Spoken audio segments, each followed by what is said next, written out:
ಯಾಕೋ ಅಂಕಲ್ ಗೊತ್ತಿಲ್ಲ, ನಂಗೆ ಈ ದೇವಸ್ಥಾನಕ್ಕೆ ಹೋಗೋದಂದ್ರೆ ಇಷ್ಟ ಆಗಲ್ಲ. ಫುಲ್ಲು ಬೋರ್ ಹೊಡೆಯುತ್ತೆ ಅಂಕಲ್. ಬೋರಾ? ನಿಂಗೆ ಆಂಧ್ರ ಪ್ರದೇಶಲ್ಲಿರೋ ಯಗಂತಿ ಟೆಂಪಲ್ ಬಗ್ಗೆ ಗೊತ್ತಿಲ್ವಾ? ಅಲ್ಲಿ ಕಲ್ಲಿಂದು ನಂದಿ ಸ್ಟ್ಯಾಚು ಲೈವ್ ಆಗಿ ಗ್ರೋ ಆಗ್ತಿದೆ.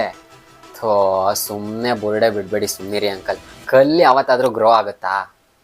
ಬುರುಡೆ ಅಲ್ಲ ಕಣೋ, ಇದನ್ನು ನಾನು ಹೇಳ್ತಿಲ್ಲ, ಗೌರ್ಮೆಂಟೇ ಹೇಳ್ತಿದೆ. ಆರ್ಕಲಾಜಿಕಲ್ ಸರ್ವೆ ಆಫ್ ಇಂಡಿಯಾ ಅಂದರೆ ASI ಟೆಸ್ಟ್ ಮಾಡಿದ್ದಾರೆ. ಆ ನಂದಿ ಸ್ಟ್ಯಾಚು ಪ್ರತಿ 20 ವರ್ಷಕ್ಕೆ 1 ಇಂಚ್ ದೊಡ್ಡಾಗ್ತಿದೆ.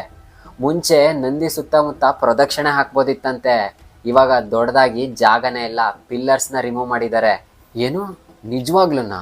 ಆದರೆ ಹೇಗೆ ಅಂಕಲ್, ಕಲ್ಲು ಹೇಗೆ ದೊಡ್ಡದಾಗುತ್ತೆ?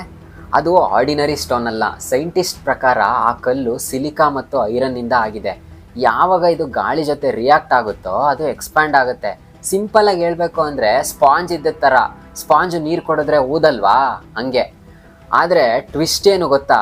ಭವಿಷ್ಯವಾಣಿ ಪ್ರಕಾರ ಯಾವಾಗ ಈ ನಂದಿ ಗ್ರೋ ಆಗಿ ರೂಫ್ಗೆ ಟಚ್ ಆಗುತ್ತೋ ಆವಾಗ ಕಲಿಯುಗ ಎಂಡ್ ಆಗುತ್ತೆ ಅಂತ. ಅಂದರೆ ಪ್ರಪಂಚ ನಾಶ ಆಗುತ್ತೆ ಅಂತ ಇದೆ ಭವಿಷ್ಯವಾಣಿ. ಅಯ್ಯೋ ಬೇಡ ಅಂಕಲ್, ಪ್ಲೀಸ್, 2 ವರ್ಷ ಏನೂ ಆಗಬಾರ್ದು ಅಂತ ದೇವ್ರ ಹತ್ರ ಬೇಡ್ಕೊಳ್ಳಿ ಅಂಕಲ್. ಹಾಂ, ಯಾಕಂದರೆ ನಮ್ಮ ಹುಡುಗಿ 2 ವರ್ಷದಲ್ಲಿ ಪಕ್ಕ ಲವ್ ಮಾಡ್ತೀನಿ ನಿನ್ನ ಅಂತ ಹೇಳಿದ್ದಾಳೆ, ಅದಕ್ಕೆ ಅಂಕಲ್. 2 ವರ್ಷ ಆದಮೇಲೆ ನಿನ್ನ ಲವ್ ಮಾಡ್ತಾಳಂತ?